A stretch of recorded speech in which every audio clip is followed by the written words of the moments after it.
اور پانی نے یہاں پہ بے انتہا تباہی مچائی ہے۔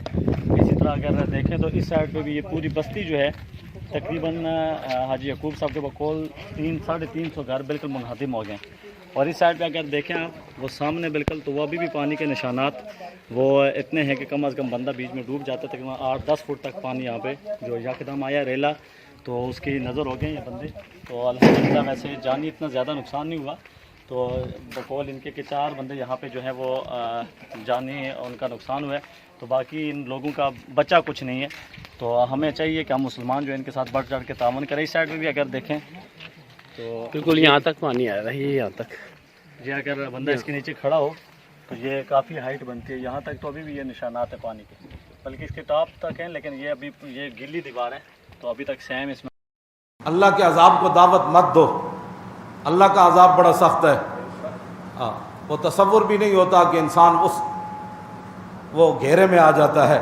انسان سمجھتا ہے مجھے دنیا میں کون پکڑے گا، مجھے کون تصور کرے گا۔ عمر بن عبد ود کے مقابلے جب مولا علی آئے نا میدان خندق وچ، تے علی مرتضیٰ فرمان لگے میں سنیا تو بڑا بڑا آدمی تے تینوں جڑیاں 3 گلاں وچوں ایک گل پیش کرے تو قبول کرنا۔ انہوں نے کہا ہاں ہاں کرنا۔ فرمایا پہلی میں تینوں ایک گل کرنا، حضور دا کلمہ پڑھ۔ ایڈا پہلوان خندق کراس کر کے ادھر آ گیا تو مولا علی نے حضور نے پگڑی باندھ کے بھیجا، فرمایا ارے علی جانتے ہو یہ کون آیا ہے؟ آج ہی پتہ ہے مجھے کون آیا، عمر بن عبد ود آیا ہے۔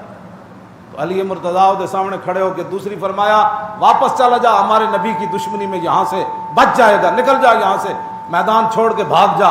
اس نے کہا میں بھاگ کر چلا جاؤں، مجھے پوری عرب کی عورتیں تانا دے گی، مرد سی نس آیا۔ انہوں نے کہا مولا علی فرمان لگے پھر ہن تیسری گل لے آ میدان چا۔ وہ کہنے لگا میں تے سوچے بھی نہیں سی کہ کو عرب وچ مینوں این چیلنج کرے گا۔ فرمایا علی کھڑیا تیرے سامنے۔